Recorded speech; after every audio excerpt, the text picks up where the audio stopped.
São estes os nomes dos filhos de Israel que entraram no Egito com Jacó, cada um com sua família: Rubem, Simeão, Levi e Judá, Issacar, Zebulon e Benjamim, Dan e Naftali, Gade e Assé. Todas as pessoas, pois, que descenderam de Jacó foram 70. José já estava no Egito. Faleceu José e todos seus irmãos e toda aquela geração. Mas os filhos de Israel frutificaram e aumentaram muito, multiplicaram-se e se tornaram sobremaneira fortes, de modo que a terra se encheu deles. Entremente se levantou um novo rei sobre o Egito, que não conhecera José. Disse ele ao seu povo: o povo de Israel é mais numeroso e mais forte do que nós. Ei, usemos de astúcia para com ele, para que não se multiplique, e vindo guerra, que ele se ajunte com os nossos inimigos, peleje contra nós e saia da terra. Então puseram sobre eles feitores de obras para os afligirem com as suas cargas. Assim os israelitas edificaram para Faraó cidades, celeiros, Pitom e Ramsés. Mas quanto mais os egípcios afligiam o povo de Israel, tanto mais este se multiplicava e se espalhava, de maneira que os egípcios se inquietavam por causa dos filhos de Israel e os faziam servir com dureza. Só até aí. Irmãos, nós estamos então diante aí da nossa panorama bíblico, a história contada de Gênesis, Apocalipse. Nós estamos aqui em Êxodo. Nós falamos de Gênesis semana passada, mas olha que interessante, como eu disse semana passada, o livro de Êxodo, todos os livros, eles não terminam, começa com a história e termina sem pé e sem cabeça, não. O livro de Êxodo já entra encaixado em Gênesis. Se você ler, se você ver, está dizendo: são este o nome dos filhos de Israel que entraram no Egito. O que é que aconteceu no final da vida de José? Todo mundo lembra que José está no Egito, faltou pão. Jacó sobe com seus filhos. José reconhece os seus pais. Seu pai reconhece seus irmãos, traz eles para dentro de casa, e ali eles começam a ser cuidados no Egito. A partir dali, a Gênesis termina José morrendo com a idade de 110 anos. E aí já entra Êxodo dizendo assim: são estes os nomes de Israel que entraram no Egito com Jacó. Quem? Os seus 11 filhos: Rubem, Simeão, Levi, Judá, Issacar, Zebulon, Benjamim, Dan, Naftali, Gade e Assé. As 12 tribos mais poderosas que podiam ver, que surgiram homens grandes como Davi, da tribo de Judá, Paulo, da tribo de Benjamim, que nós conhecemos muito bem, ou Moisés, da tribo de Levi. Então quando nós vemos, aí diz: todas as pessoas, pois, que descenderam de Jacó foram 70. Descenderam de Jacó foram 70 pessoas. Faleceu José e os seus irmãos também morreram depois. Aí, versículo 7 trata da ordem de Deus, dada em Gênesis, dizendo o quê? Para frutificar, crescer e multiplicar. Mais um indício que a ordem de Deus está sendo cumprida, está acontecendo, que diz: mas os filhos de Israel frutificaram e se aumentaram muito, multiplicaram e se tornaram sobremaneira fortes, de modo que a terra se encheu deles. Está cumprindo ou não a ordem de Deus de Gênesis? Sim ou não? Sim. Gênesis capítulo 9, Gênesis capítulo 1. E aí, a Bíblia vai dizer que levanta então um novo rei sobre o Egito, que não conhece quem é José. Então vamos lá, segura isso aí. Segurou? Segura aí. O título então descrito de Êxodo, chamado Êxodo, este título simplesmente é uma expressão grega chamada uma saída ou a saída, que subvaloriza os fatos e ações de Deus em favor do seu povo. E a saída de Israel é um fato dominante do livro de Êxodo. Como lemos as palavras iniciais de Êxodo, são estes os nomes, demonstra que de fato Êxodo é a sequência de Gênesis.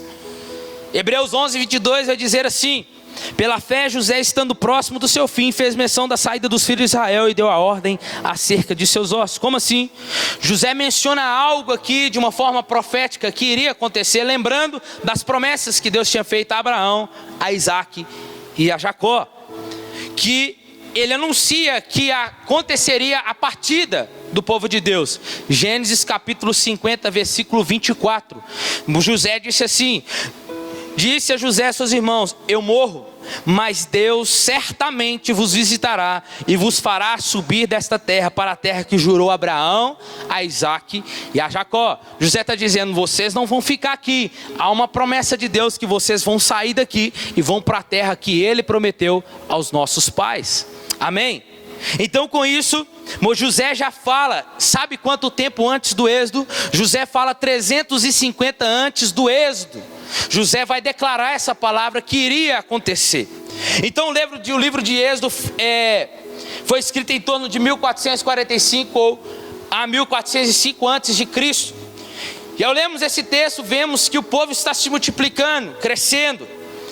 E a ocasião da saída que aconteceu, nós vamos ver aqui mais para frente, foram mais ou menos 600 mil pessoas.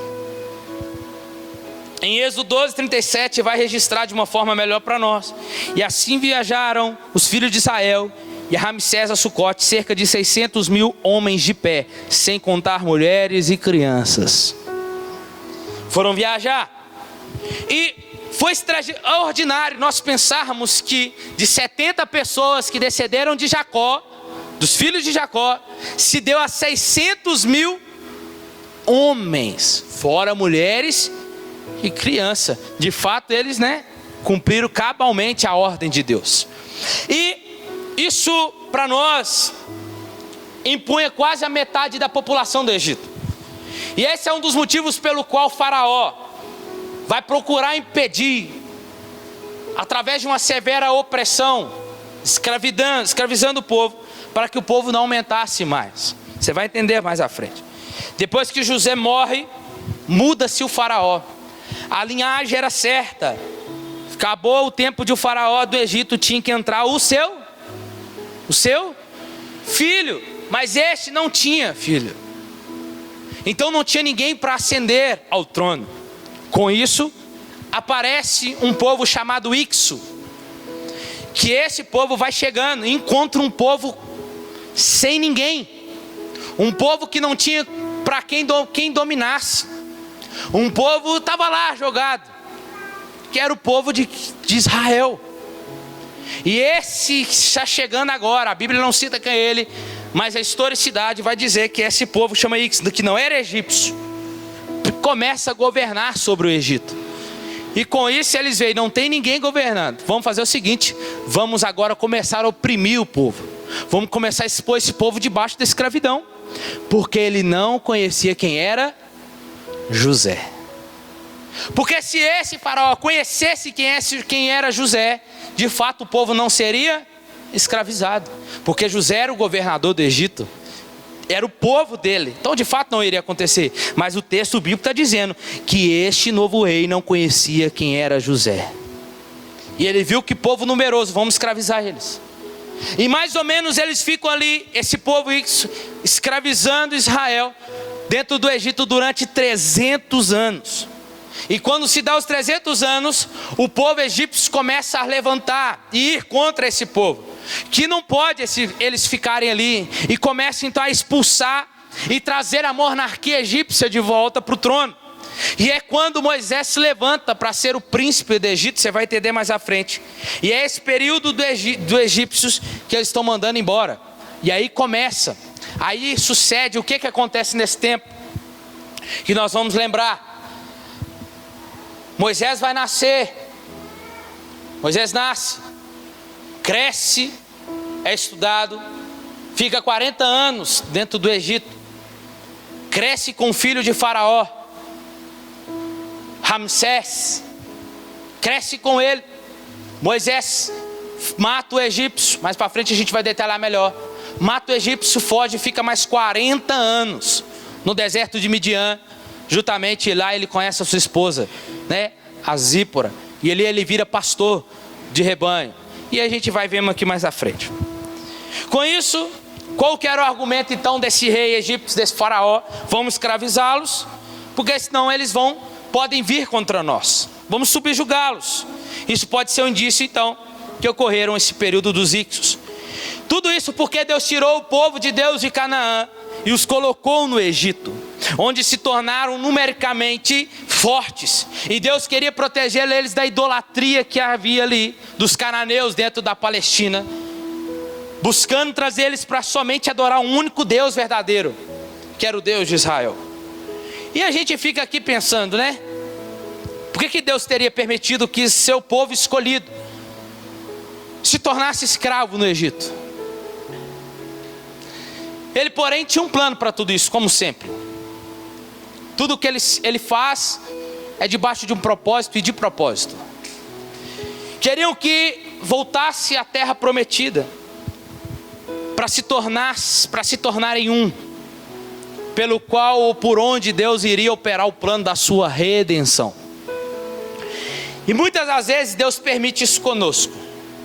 Deus permite que nos sobrevenham provações, a fim de que nós abandonemos o lugar em que nós achamos que é o lugar para nós, o lugar perfeito, o melhor lugar, mas não é onde Ele deseja.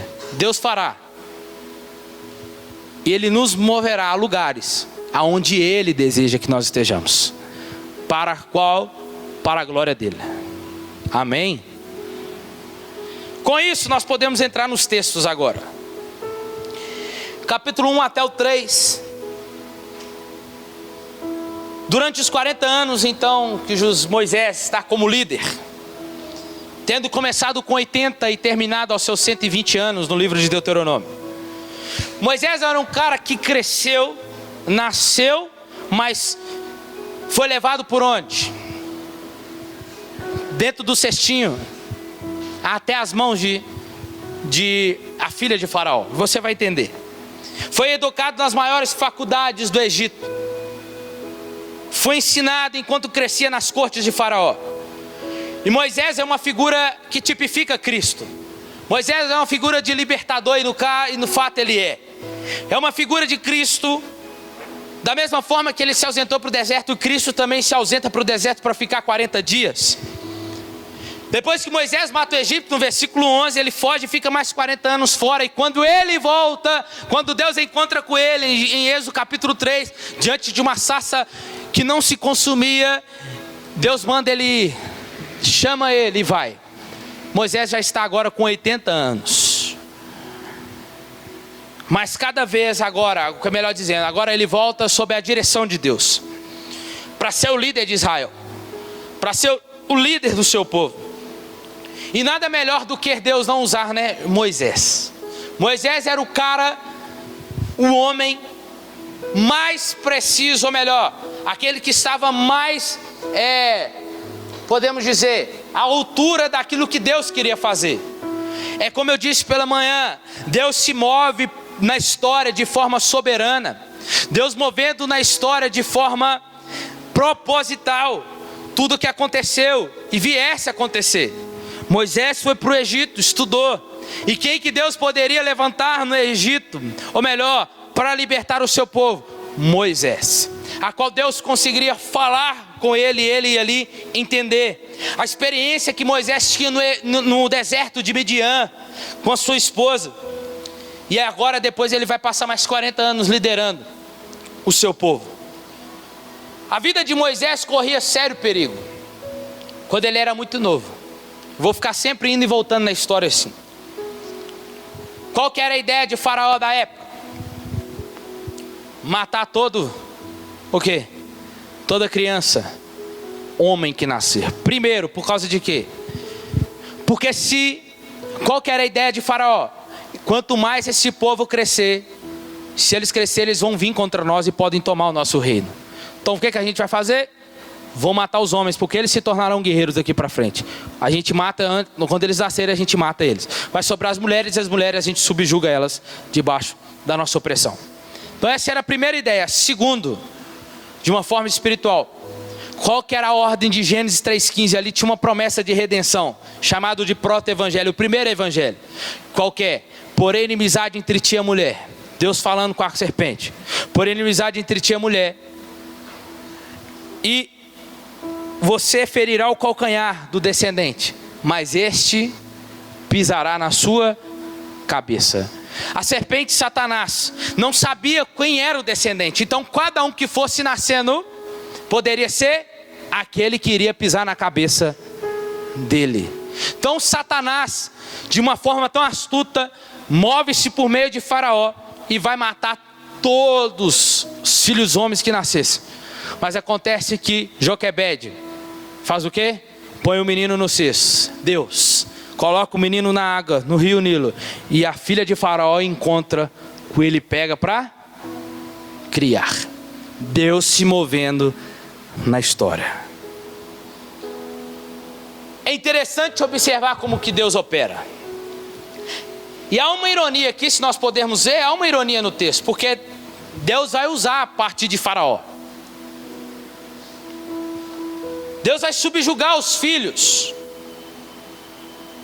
Após tudo Faraó planejar, Faraó vai colocar os filhos de Israel debaixo da sua escravidão. Mas não sabia ele que eles estavam cuidando, preservando aquele que seria a maior arma de Deus contra eles. Cresceria na corte, como também tivera a educação custeada pelo próprio Faraó. É a forma maravilhosa de Deus agir.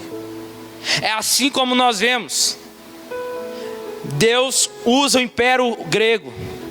O império babilônico vem, derrota o império grego, toma Israel, leva cativo para o cativeiro. Deus promete, sabe quando isso lá no livro de Abacuque? Deus promete falando assim que iria usar o povo babilônico para ser um chicote na mão dele contra Israel.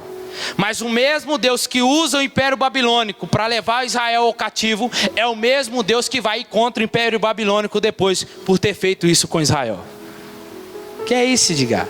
Deus é mostrando ele que tudo é dele, todos os povos são dele, todos os governos estão debaixo do seu poder. Ele faz o que ele quer, quando ele quer e da forma que ele quer. Você está aqui hoje, irmãos? Então, como é frágil o homem quando tenta se opor contra a vontade de Deus. Deus chama Moisés, faz o arbusto pegar fogo, mas não se consome. A nenhum outro homem Deus entregou a maior missão de todas como essa de Moisés. Uma missão árdua, ordenando que ele libertasse o povo da pior servidão que o mundo poderia alcançar. Eu jamais conheci isso. A escravidão que degrada o homem. E Deus queria libertar, porque a liberdade enobrece o homem. Somente é o que nós vemos. Somente quando o homem chega ao extremo, no seu limite, dos seus recursos, é onde Deus vai fazer alguma coisa. A extremidade do homem, o limite do homem, é a oportunidade de Deus. Como eu falei pela manhã, então fica tranquilo, Deus sabe até onde você aguenta. Deus sabe até onde você vai chegar. Deus sabe até onde você consegue ir. Fica tranquilo. Para você, está no limite, mas Ele sabe qual é o seu limite. Fica tranquilo que quando o seu limite estiver acabando, o dele começa. Os filhos de Israel tiveram que chegar ao termo, melhor dizendo, nas suas últimas forças. É quando eles gritam, e Deus diz para Moisés assim: Moisés, eu ouvi a aflição do meu povo que está no Egito, eu tenho ouvido o seu clamor, eu conheço os sofrimentos dele, e chegou a hora, Moisés, é você que eu vou usar. O livro de Êxodo então nos ensina que Deus executará o seu plano sobre o homem, que o homem pode falhar, Satanás pode investir, mas Deus contudo fará cumprir os planos dele. Quando Moisés estava preparando para a sua missão, Deus fala na sarça ardente, perto do Sinai, e chama ele. E com isso ele não voltaria sozinho agora. Deus dá a ele alguns sinais. Deus diz: Moisés, se ele não quiser te livrar, pega o seu cajado, joga no chão. Jogou, virou uma serpente. Moisés, pega de novo. Pegou, se transformou no cajado. Moisés, encosta o teu cajado no rio, na água, virou sangue. Toca de novo. Moisés, coloca a mão no teu peito agora. Tira, fica leprosa. Coloca de novo. Volta. Os únicos 2 sinais que Moisés mostrou no Egito para o faraó e para os mágicos foram só a água e sangue e o cajado. Alguns teólogos vão dizer que quando Deus pede para ele colocar a mão e se transforma em leproso, alguns vão dizer que é porque Moisés estava leproso ainda diante de Deus. Alguns vão dizer, então a gente não vai afirmar não, tá bom? O que a Bíblia não afirma, a gente não afirma. Onde a Bíblia não tem fala, a gente também não fala. E aí, chama Arão. Arão vai acompanhar ele agora. Vamos embora. A missão. E aí, Deus fala para Moisés: você vai mostrar isso se precisar. Para que estes sinais conduzam Faraó ao arrependimento e liberte ao povo. Mas para mostrar para Faraó também que existe somente um Deus. O único verdadeiro Deus, o Deus de Israel. O termo Faraó, que é dado ao rei do Egito, a que se auto-intitulava filho de Ra, ou que era filho do sol. Que isso, de uma forma histórica, nasceu por Nimrod. Lá em Gênesis capítulo 11, a partir dali, o próprio Nimrod, ele se intitula o Deus Sol. Tem várias, a gente pode usar vários textos bíblicos aqui, mas para não fugir, a gente fala depois. E com isso eles são chamados, Faraó diz que eles são filhos de Ra, que é como um Deus. Além do Deus falso Ra, os egípcios tinham um panteão de deuses, que eram responsáveis pela vida, pela fertilidade, pela imortalidade. E Deus já tem tudo tramado contra eles. Moisés vai até Deus, ó, mostrei tudo, não adiantou nada. Falou que não. Diga para Faraó que começaram a enviar pragas sobre o Egito. E aí acontece que, em contraste dos deuses deles, as 10 pragas vêm para revelar a grandeza de Deus, o seu poder e sua soberania, como um único e verdadeiro Deus que existe. Deus então começa a agir. Faraó devia reconhecer e confessar Deus e liberar o povo. Só que Deus vai enviar as pragas como juízo contra os egípcios, mostrando a sua falsa religião.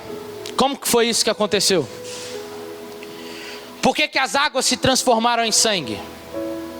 Por que as pragas como infestações de rãs, piolhos, moscas e gafanhotos aconteceram? Por que houve pestes no rebanho, feridas como chagas nos egípcios, chuvas de pedras, escuridão e a morte dos primogênitos? Isso tudo tem um significado aqui. Primeiro, a água em sangue, Êxodo capítulo 7. Cada uma dessas pragas foi dolorosamente literal, irmãos. Não foi do sentido figurado, aconteceu de fato. Tudo isso contra o aspecto da falsa religião do Egito. A primeira, então, a transformação do Nilo e de todas as águas do Egito em sangue. Foi uma ofensa ao Deus chamado Deus Nilo. É o Deus que acreditava ele ser o Deus da fertilidade. Tal praga veio e aconteceu a morte dos peixes. Um golpe contra a religião egípcia, que venerava a espécie de peixes. Por que não dizer das rãs? As rãs eram animais sagrados para eles. E um dos seus ídolos, chamado Deus Rajet, ou Raket, que tinha uma cabeça de rã lá. Eles supunham que esse Deus rã possuía um poder criador. Mas Deus agora está fazendo a esse Deus que eles diziam se voltar contra eles, mostrando que quem tem o poder criador, esse atributo só pertence ao Deus único verdadeiro, que é o Deus de Israel. Embora o principal propósito dessa praga fosse para punir os opressores de Israel, mas também traria o desprezo dos egípcios contra esse Deus. A grande multiplicação dessa rã fez com que essa deusa parecesse maligna aos olhos deles. As superstições dos egípcios se obrigaram então a respeitar as criaturas que essa praga lhes fez odiar. Os piolhos. Na terceira praga então estendeu Arão com seu bordão e feriu o pó da terra, e que se tornou em piolho e começou a infestar o Egito, todo o gado por toda a terra do Egito. Os magos egípcios tentaram reproduzir tal feito, como eles tentaram com o cajado, transformando em serpente, a qual a serpente de Moisés abocanhou a serpente do mago. E eles disseram eles reconheceram a sua impotência e disseram: isso só pode ser o dedo de Deus. Não tem explicação. E eles atribuíam os piolhos, à criação de um Deus chamado Tote, da sabedoria, um Deus da sabedoria, da arte, da magia. Mas nem mesmo essa divindade poderia ajudar esses magos naquela hora. Essa foi mais um golpe contra a religião falsa do Egito. Não vai liberar o meu povo, não? Então vamos lá. A praga das moscas. Novamente foi dada a chance para Faraó. Ele não quis. Ele não quis se arrepender. E a quarta praga veio um enxame de moscas, que infestaram todo o Egito. Um novo elemento agora é introduzido. Deus faz a separação. Israel para um lado, esse não vai tocar. Egito para o outro. Agora é dizendo: os adoradores do verdadeiro Deus e os adoradores da falsa religião de um falso Deus. Enquanto as casas dos egípcios estavam infestadas pelos enxames, os povos israelitas tranquilos nas suas casas. Mais uma vez a religião foi derrotada. Os egípcios que estudavam o curso dos eventos durante aquelas semanas, aquelas épocas, eles podem reconhecer que a autoridade suprema do Deus de Israel no Egito era de fato verdadeira, e que de fato eles começaram a reconhecer que o que eles estavam fazendo era falso, a quem eles estavam servindo era errado. Com isso veio as pestes sobre os bois e as vacas. Foi anunciada a antecipação. Moisés vai anunciar, Moisés vai falar, Faraó não quer ouvir. Novamente há uma lista de separação de novo. De Israel nenhum animal foi atingido, mas dos egípcios não. Todos foram mortos. Essa praga certamente atingiu a crença da divindade, como o deus Apis, o deus sagrado de Mênfis, que tratava da fertilidade dos rebanhos. Ou Rato, ou a deusa vaca, que chamava. Ou a deusa chamada Deus Nut. Deus, o que Deus faz? Esse Deus a quem você serve, eles não são ninguém. Eles não têm poder algum. Mas eu tenho. E Deus, com uma praga, Ele destrói tudo aquilo que eles chamavam de Deus. Depois acontece a ferida sobre os egípcios, como as chagas. Em vez disso, agora aqueles que produziram ciências ocultas, magias, começaram a fugir em busca de proteção. E ali novamente há a distinção. Vou correr. Vai acontecer a chuva de pedras. Deus vai mandar. Capítulo 9 de Êxodo. Chuva de pedras começaram a vir, cair sobre o Egito, para que Faraó se arrependesse e deixasse os hebreus ir. Esse período de tempo determinado testificaria que Deus é o único Senhor, Criador da terra e dos céus, e que toda a natureza animada ou inanimada está sob o controle dele.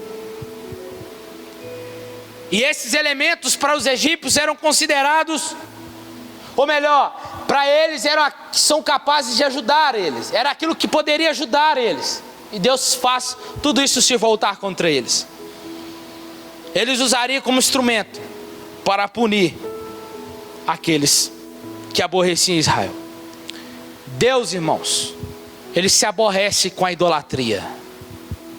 Idolatria não é idolatrar quando a gente fala do povo católico, os santos, mas é quando você idolatra o seu time de futebol. É quando você deixa de vir cultuar a Deus para ir para um estádio de futebol. Não é pecado? Não sei, depende como é que está seu coração, se Deus está em primeiro lugar. É quando você deixa de fazer algo para Deus, é quando você deixa de buscar algo para Deus em primeiro lugar e coloca outras coisas no lugar. Um relacionamento, o seu casamento, a sua família, Deus deve vir em primeiro lugar. Amém, irmãos? Deus se aborrece com a idolatria. Mesmo em meio ao castigo, Deus mostra misericórdia. Deus adverte os egípcios, mas o aviso não foi considerado, e houve grandes perdas. Só que está apertando agora. No versículo 20 do capítulo 9, olha o que vai acontecer. Alguns dos oficiais de Faraó que temiam a palavra do Senhor fizeram fugir dos seus servos. Começaram a fugir e abandonar Faraó. A forte saraivada que veio envergonhou os deuses considerados como aqueles que têm o controle dos elementos naturais, como Íris, o deus da água, ou Osíris, o deus do fogo.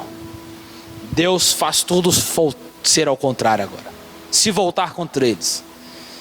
Vem a peste dos gafanhotos, que apareceu aí, né? Que ia vir para cá esse tempo atrás, lembra? Todo mundo ficou com medo, né? Todo mundo ficou com medo, vai passar aqui, não sei o que, né? Deixa eu falar para vocês uma coisa. A igreja, na grande tribulação, Deus guardará a igreja de qualquer, diz Apocalipse, que Deus guardará a sua igreja, os seus, no tempo de tribulação que virá sobre esse mundo. Você está guardado, meu irmão. A praga dos gafanhotos destrói toda a vegetação de uma forma devastadora. Um controle absoluto de todos os elementos da natureza que eles diziam ter. E o juízo de Deus era uma demonstração de que a crença egípcia em Deus é que eles tinham poder de abundante colheita. E o que é que Deus faz? Acaba com toda a vegetação deles. Deus encheu o ar de gafanhotos. Os deuses egípcios, como o deus Shu, o deus do ar, ou Sebeque, o deus inseto, não puderam fazer nada para impedir. E agora as densas trevas, a nona, estamos indo. O Egito fica em densas trevas, e as trevas eram tão densas que era possível tocar elas. A escuridão, e Deus está contrariando de novo Egito. Por quê? Qual que era o nome de Faraó que ele se dava? Filhos de Ra, ou os filhos do Sol. Um deus dele, o maior deus deles era o deus Sol. Sabe o que Deus faz? No dia, Deus lança as trevas. Que Deus é esse, né, meu irmão? É o seu Deus. O Deus de Israel, o Deus da igreja.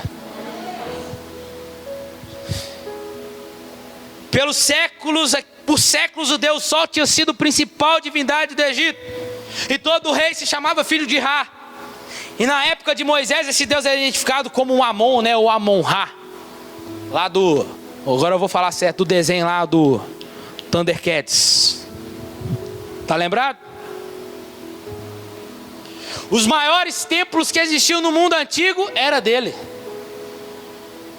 Por ocasião então da nona praga, a completa impotência desses deuses Deus estava dizendo, todos os deuses que vocês dizem que tem, eu declaro eles todos impotentes diante do meu poder.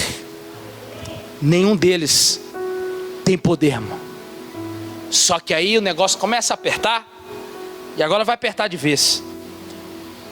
Deus vai até, fala para ele, se não libertar meu povo, Porque Deus chamava Moisés de o meu primogênito, o meu filho.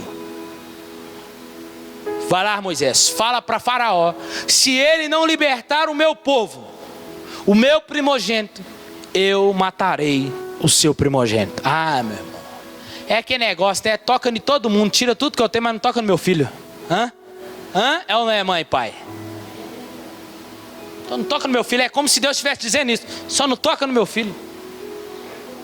Aí isso acontece, Moisés vai lá, Faraó faz o quê?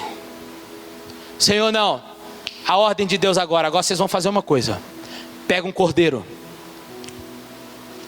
mata o cordeiro, esparge o sangue nos umbrais de todas as portas do povo de Israel, todos, porque o anjo da morte vai passar agora. O anjo da morte vai passar. E onde tiver um progênito, seja de animal, criança, quem for, vai ser morto. Só que Deus já estava ali instaurando uma coisa que se chama, que nós comemoramos em abril, que se chama a Páscoa. Só que aí, Deus não desejava fazer isso, irmãos. Deus estava tentando convencê-los do que a oposição ao seu propósito. Para Israel não seria mais tolerada, mas nem com o aviso da morte do primogênito ele não quis liberar. Porque naquela noite passarei pela terra do Egito e ferirei na terra do Egito todos os primogênitos, desde os homens até os animais, executarei os meus juízos, eu sou o Senhor. E os governantes do Egito chamavam a si mesmos de filhos de Ra, se proclamavam divinos. E a morte dos primogênitos seria uma grande humilhação para eles. Por quê? Matando os filhos não teria sucessão. Impressionado pela demanda popular, quando Faraó se ver diante do seu filho morto, ele manda chamar os oficiais dele, fala assim, chama eles, libera eles, mas só não libera eles, mas manda eles levar tudo que tem, gado, animal, vai tudo embora. E eles comemoram. E naquela noite, irmãos, até arrepio, porque naquela noite o anjo da morte passou, mas não pegou ninguém em Israel. E naquela noite era comemorada a libertação do povo de Israel. Foi instaurada então naquele dia a Páscoa. Um cordeiro foi imolado, o sangue foi espargido sobre os umbrais. Naquele mesmo dia Israel estava sendo liberto. O que é isso, Edgar? A cena era triste, sim ou não? Muito triste. O lamento dos egípcios poderia se ouvir, dos gritos. Deixa o povo ir. Deus envia a praga. E Deus ordena, comemore agora, celebrem a festa da Páscoa, porque um dia vocês estavam presos, mas agora vocês estão livres. E nós podemos ver Cristo aqui agora, em Êxodo. O Cordeiro Pascal do Antigo Testamento. O maior e o mais lindo símbolo de Cristo como nosso Redentor. Libertador. Da mesma forma que Moisés libertou o povo, um dia naquela cruz, Ele nos libertou também. Do império das trevas, nos transportou das trevas para a sua maravilhosa luz, nos libertou do domínio do pecado, e hoje nós somos livres por Ele. Aleluia! Isso é maravilhoso, irmãos. Moisés é um tipo de Cristo. Assim como Moisés é libertador, Cristo também foi libertador. Assim como Moisés era o redentor, Jesus também foi o redentor, apontando tudo para Cristo. Assim como o cordeiro foi imolado, inocente, da mesma forma o cordeiro chamado Jesus foi imolado naquela cruz, que hoje nos traz proteção. Não é proteção quando você passa óleo ungido nos umbrais da sua porta. Isso não traz proteção. O que traz proteção para você é o sangue de Jesus, que está sobre a minha e sobre a sua vida. O sangue do Cordeiro Pascal devia não somente ser vertido, mas como também ser aplicado. Não basta nós só falarmos do sangue de Jesus. mas é nós entendermos que é por Ele, é crer nisso que nós fomos libertos. Não é o sangue numa bacia, como faziam os sacerdotes, mas é o sangue aplicado que vai nos salvar, irmãos. Porque nem todo sangue vertido na cruz pode salvar uma alma sequer, se ela não for aplicada. Melhor dizendo, se estes não creem no poder salvífico que aconteceu naquela cruz. Não adianta nada fazer um sinal da cruz, não adianta nada carregar uns crucifixos no pescoço, não adianta nada ver um Cristo crucificado lá, mas se só olhar e não ter valia e não crer naquilo que foi feito. Quando vir o sangue, passarei por vós, disse Deus.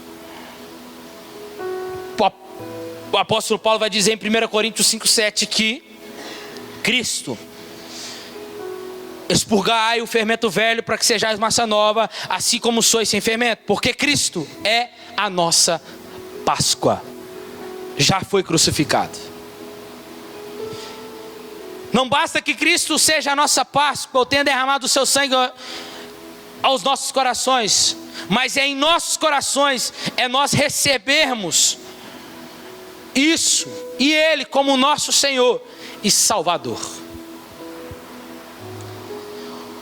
Os israelitas durante 400 anos haviam sido escravos no Egito.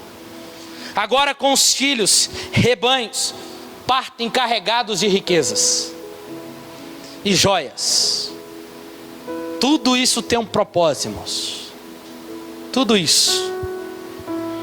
O salário atrasado que eles não recebiam, retido por tantos anos de servidão, Deus estava deixando eles levar para um propósito lá na frente, para a construção do tabernáculo. Qualquer israelita naquele dia que recusasse se partir diante de uma porta aberta perderia a oportunidade, porque era noite de Páscoa. Como hoje, culto de ceia, é noite de você lembrar que você está livre. Todo culto de ceia é para você lembrar que aquele sangue que foi descido naquela cruz é para lembrar para nós que nós fomos livres.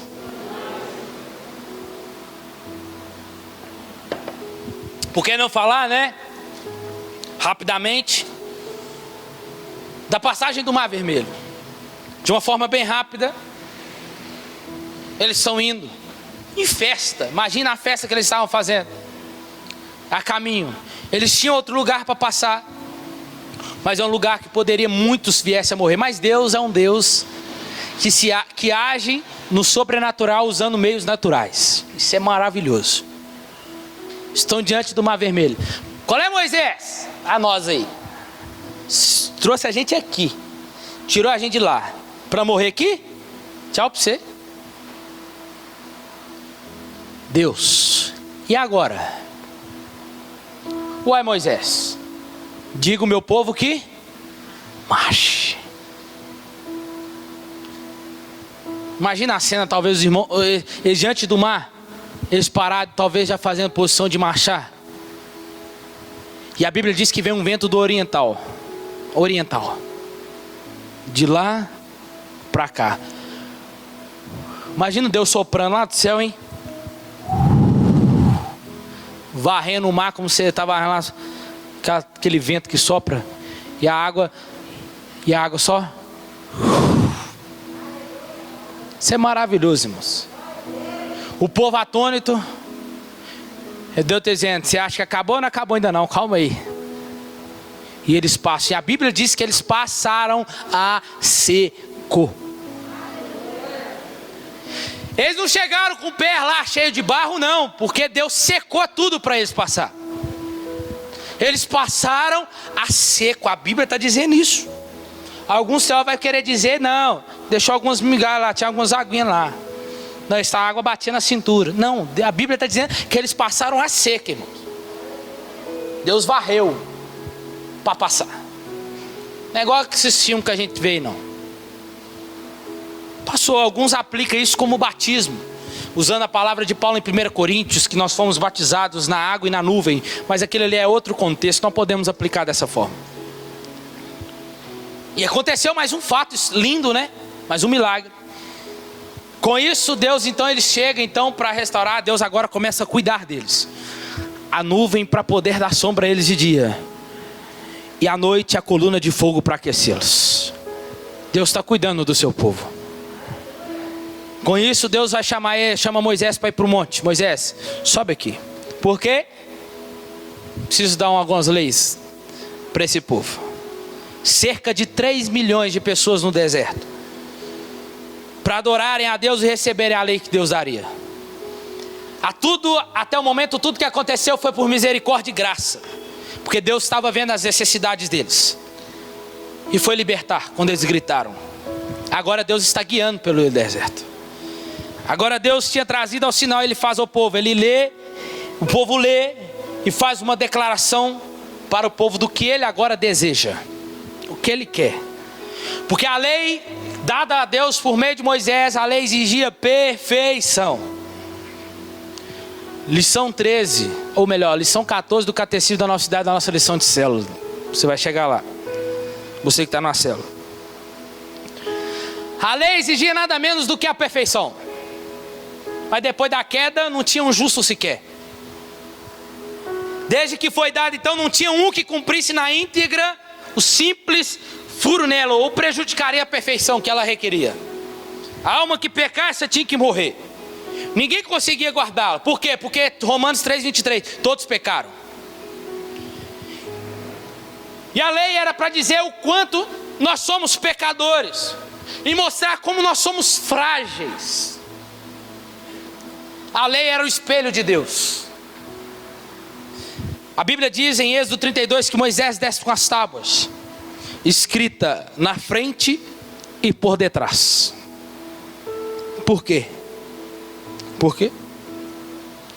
Primeiro que Moisés precisava ouvir o que ele estava lendo. Era 2 tábuas escritas dos dois lados. 5 mandamentos aqui, 5 do lado de cá. 5 aqui, 5 do lado de cá. Por quê? É Moisés dizendo, é Deus dizendo para Moisés: Moisés, antes de você falar ao povo, você fala para você primeiro. Antes de você querer ensinar o povo, eu estou te ensinando primeiro. É por isso que ela é escrita de ambos os lados, diz o texto em Êxodo 32. Por quê? Porque ela é o espelho. Assim como a palavra é para nós. Tem prioridade de mostrar realmente quem somos aos olhos dele. De mostrar que nós temos o rosto sujo. E que porém ele pode tornar-se limpo. A lei revela as nossas fraquezas e pecados. Deus indica o caminho da purificação e se chama Jesus Cristo. A lei apontava para Cristo. Toda a lei. A lei é aquele que ia fazer você chegar até Cristo. Deixa eu tentar explicar bem rápido aqui. Você vai para o Rio de Janeiro. Você entra na BR aí. Está lá, Rio de Janeiro, 700 quilômetros. Você está indo. Rio de Janeiro, 600, 500, você vai indo. Rio de Janeiro, 20 quilômetros. Eu ensino isso para os meninos, cara, e vocês vão aprender lá. Chega lá. Quando você chega no Rio de Janeiro, o que está escrito lá? Bem-vindo ao Rio de Janeiro, não é? Você entrou, tem alguma placa dizendo para você chegar no Rio de Janeiro? Precisa de mais alguma placa para te falar onde você está? Precisa? Sobre o Rio de Janeiro? Você queria o Rio de Janeiro, eu não estou detalhando. Se vai que você queria lá Cabo Frio, aí é outra história, né? Aí está dizendo lá dentro, você queria ir para o Rio de Janeiro. Bem-vindo ao Rio de Janeiro. Cheguei. Você precisa de alguma placa para mostrar onde você está? Precisa, irmãos? Não. Assim era a lei.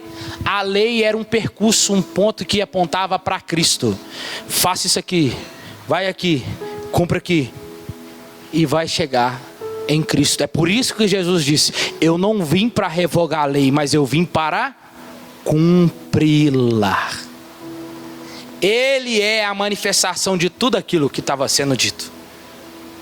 E agora, para a gente terminar, do capítulo 25 ao 40. Eu não vou falar tudo não, pode ficar tranquilo. Vai falar sobre o tabernáculo. Vai um texto de 16 capítulos só falando do tabernáculo. Deus chama Moisés agora para o monte. Moisés, olha para cima. Está vendo esse tabernáculo aqui? Eu quero que você construa lá embaixo agora. Porque o povo gritou: Moisés, não fala Deus conosco, porque senão nós morreremos. Capítulo 19 de Êxodo. Não fala. Fala você, nós não. Senão nós vamos morrer. O que é que Deus deseja? Deus deseja agora habitar entre os homens. Aleluia por isso. Moisés, vem cá. Está vendo o tabernáculo? Faz-o na terra agora. Vou te dar as medidas. Passa tudo para ele. Moisés fica 40 dias lá. Moisés desce. A Bíblia diz em Êxodo capítulo 31, se não falha a memória, Moisés convoca todo o povo. Gente, Deus quer habitar entre nós. Vamos construir um tabernáculo para ele agora. Uma casa para ele. E essa casa vai ser móvel, mas vamos construir, porque ele vai habitar entre nós. Aí começa o tabernáculo. Deus deu a Moisés. E esse tabernáculo vai servir durante 400 anos no deserto, para depois vai acontecer o quê? O que Salomão vai construir, o templo. E aí, era um edifício móvel, construído de tábuas cobertas de ouro. Lembra do ouro? Lembra do ouro? Lembra do ouro? Tudo tinha um propósito e com propósito. Deus. Vou arrastar tudo. Tinha as dimensões de 15 por 15. Eu falei de manhã, quem é bom aí sabe que tamanho que é.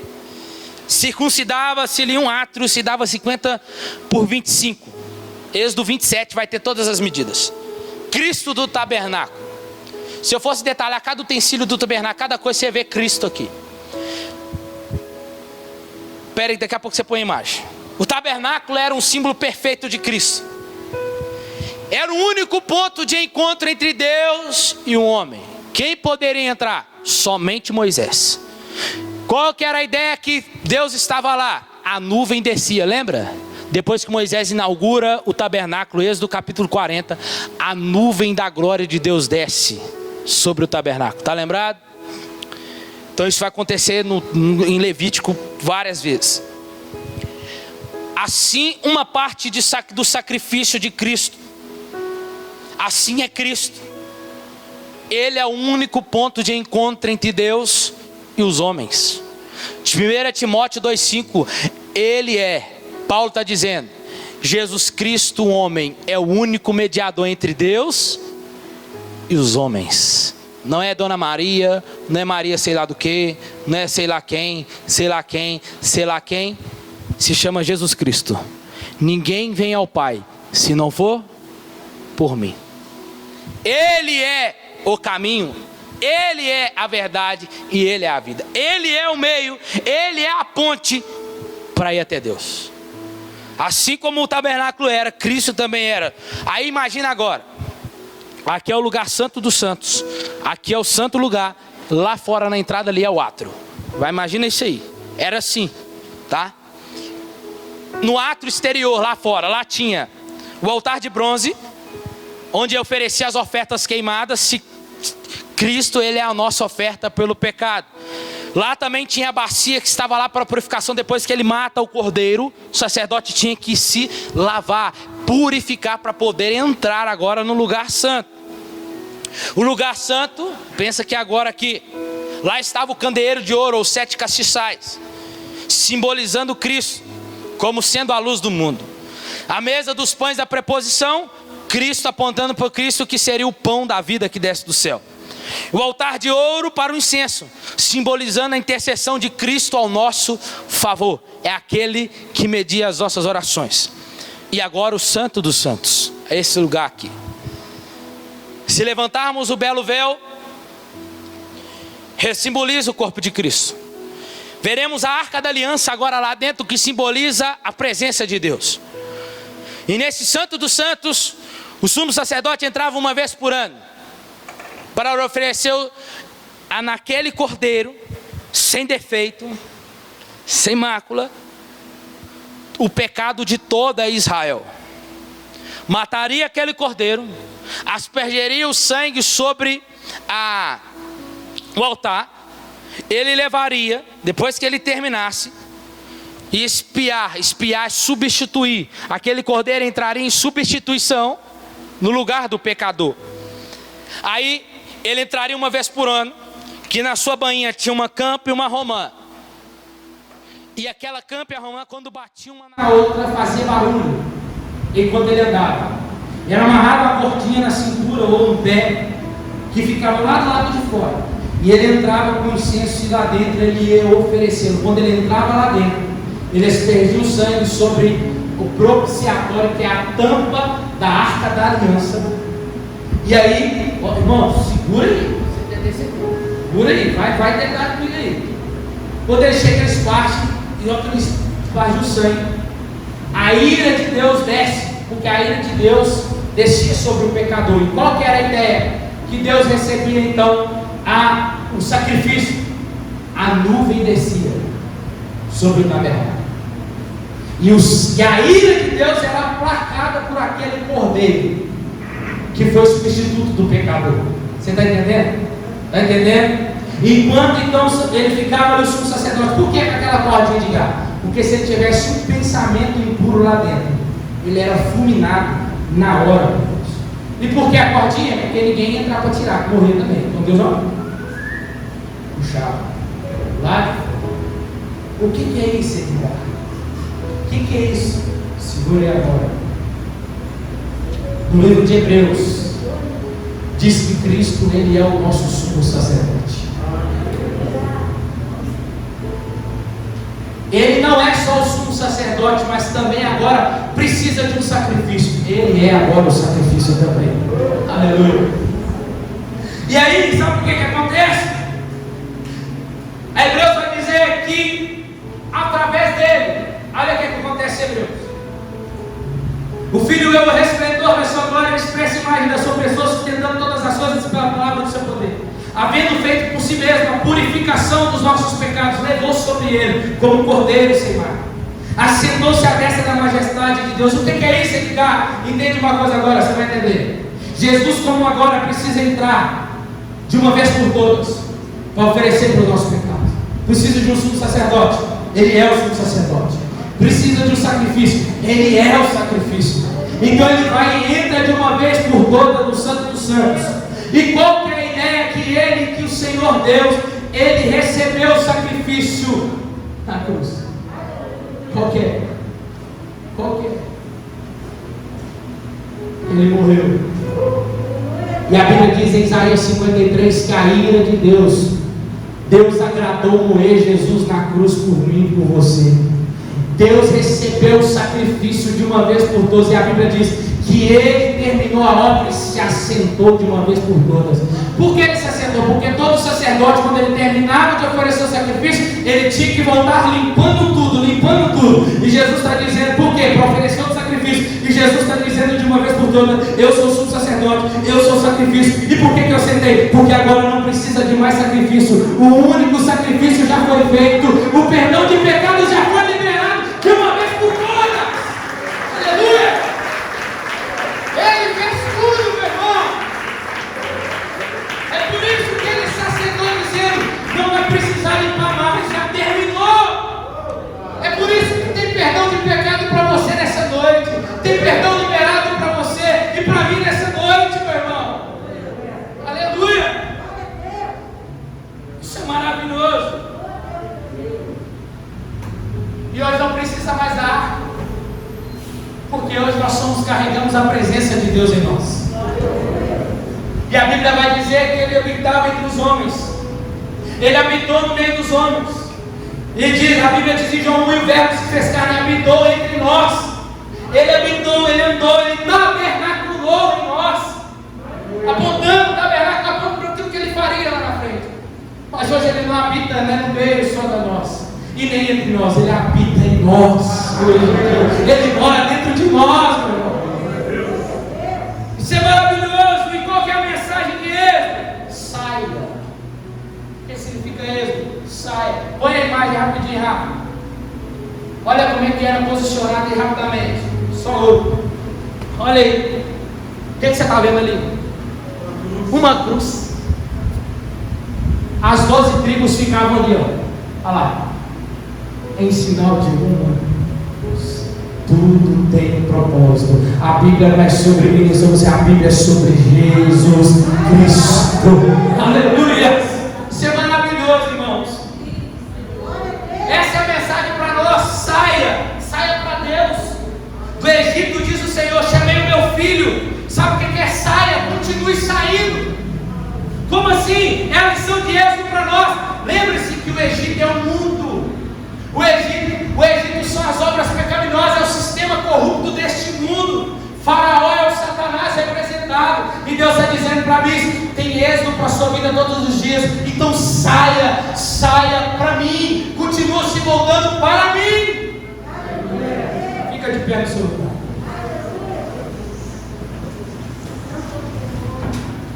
No tempo determinado por Deus, o êxodo marcou o fim de um período de opressão dos descendentes de Abraão e constitui o início de um cumprimento de uma promessa. O propósito do livro é para nos mostrar o crescimento dos descendentes de Jacó, que iria se estabelecer na terra prometida. Assim que Deus libertou todo o povo da escravidão egípcia, uma nova fundação foi estabelecida.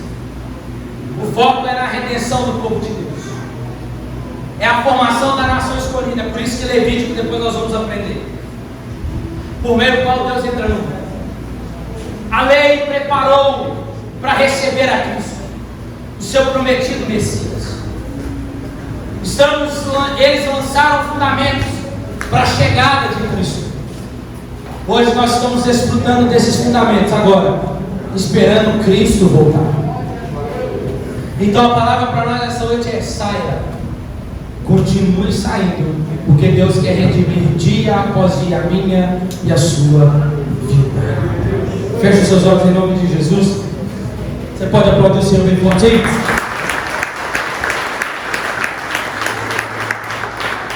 Então hoje é uma noite de